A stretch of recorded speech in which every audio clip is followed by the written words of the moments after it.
Hey guys, Jamie Hartman, Bassmaster Elite Series Pro, also a Cashion crew member.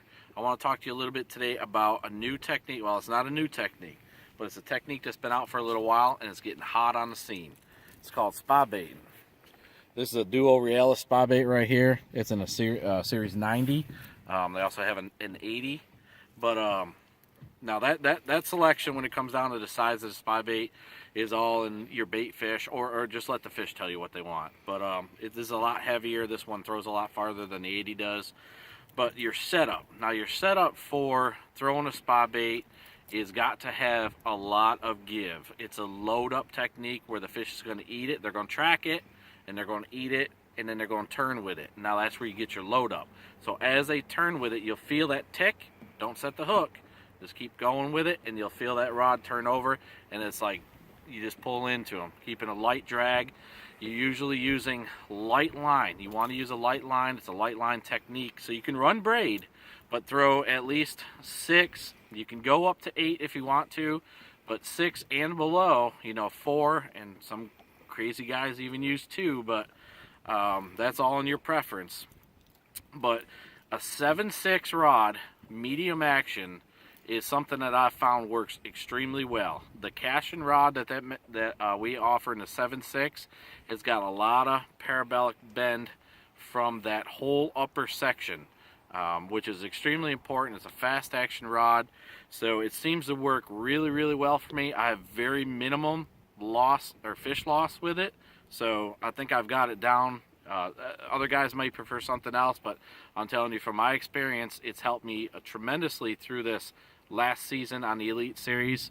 A lot of crucial fish came off of it for me and other guys. So give this deal a try. If you're going to start out and you're looking for a rod, check that 7/6 out from Cashion rods. But get into this technique a little bit. It's a technique that's it's a very slow technique. It's a cast it out, and I'm going to show you real quick. So you get it and you fire it out. You get it down. Now it depends on the depth that you're fishing, whether you count the bait down or you don't count it down. So if I'm in say 20 feet of water, I've graphed fish, I've seen them in 17 and 15. Well, I'm going to count it down to probably about 14, and that bait's going to drop a little bit before it levels out and keeps coming through that school of fish. But once you click that handle over, you're not reeling that bait in. That bait's not working the way it should. It's a very slow reel. And you just stay in contact with the bait through the rod, and you're going to feel just a little tick. Don't get overexcited, like I said.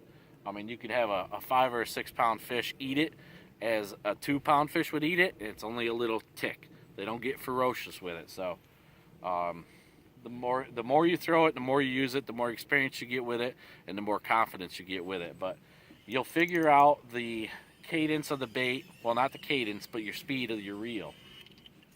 Let the fish tell you what they want. If they're really active, you might be able to get away with a little bit faster retrieve. If they're not so active and you got suspended fish, get it out, get it past the suspended fish, bring it through them nice and slow, and that bait's just going to wobble. That's what it's designed to do. Those spinners will attract, and all it does is it lightly wobbles through.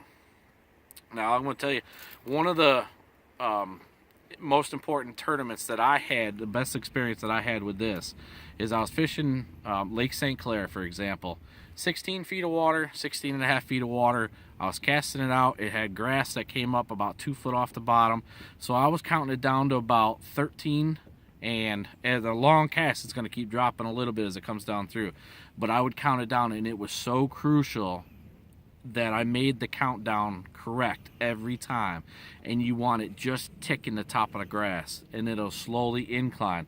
And I had fish come up at it, but it would never, if I came up too high or I went too low, I wouldn't get bit. So don't let that deter you if you're trying to figure it out. Just count it down, 1 Mississippi, 2 Mississippi, or whatever, and figure out that depth. And I'm telling you, you can run that pattern for probably the whole day. That's what I did. It works great. Give it a shot. Check out that Cashion rod, 7/6 medium action. Man, it's an awesome rod, and it holds them, it hangs them, and it holds them good. So check that out.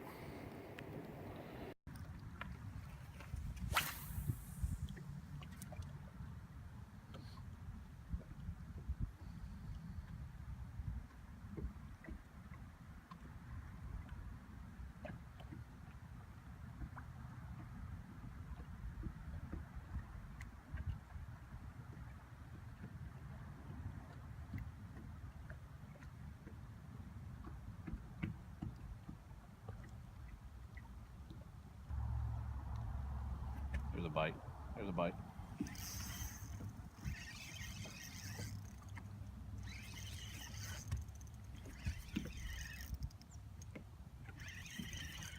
Way out there.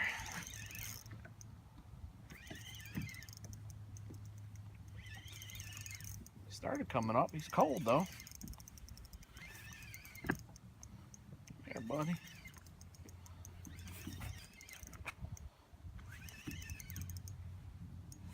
Come on. That dude was way out there.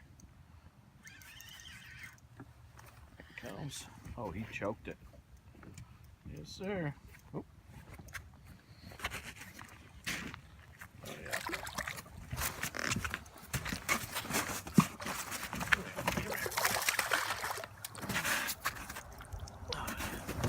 Choked it. That's the importance of letting them load up like that. When you let them load up, that's where it's going to go. If you jerk it right away, I mean, you're going to prick them on the outside a lot of times. So as they come up, let them eat it, and they're going to turn with it. And that's where it ends up almost all the time. So